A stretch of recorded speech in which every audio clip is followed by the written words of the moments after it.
Former State Assembly Speaker Sheldon Silver pleading not guilty today in a Manhattan federal court just hours ago. He was one of the most powerful men in New York State. Now he's facing corruption charges, accused of pocketing millions of dollars in bribes and kickbacks. Kimberly Howard live in Manhattan tonight. And Kimberly, I know Silver's attorney's not happy with the handling of this case. Not at all, Liz and Greg. In fact, they want the case thrown out, saying that U.S. Attorney Preet Bharara created a media firestorm when he held that initial press conference after that complaint against him was unsealed. And then again, talks which detailed that complaint at a New York law school and on TV. Now, in court today, Silver sat quietly in between his two attorneys as they filed motions to dismiss both that 5-count complaint and the 3-count indictment against him. They say the grand jury proceedings were compromised, his presumption of innocence tainted, and his right to a fair trial destroyed. They also entered that not guilty plea, as you mentioned, but that could all be thrown out should the judge agree that the prosecution indeed mishandled this case. We've said before that we are going to do our talking in court. We've done that. This motion's available to all of you. It's available online.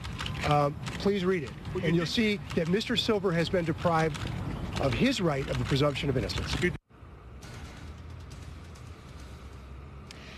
Silver echoed his attorney's statement, saying that he did nothing wrong. When asked how he would handle all of these legal obligations on top of his job within the assembly, he said he's been an attorney for 40 years and he's used to being inside of a courthouse. He also said that he hasn't missed a vote in Albany and he's been to several events within his district, and he thinks that newly elected Speaker Carl Hastie is doing a good job, although he did admit that he misses being Speaker. Now, the next big date to keep in mind here in court is May 7th, when, if the judge in fact does not throw out the case, a trial date would be set. So of course we'll stay on that for you as the story continues to develop. We're live in Manhattan. Kimberly Howard, CBS 6 News.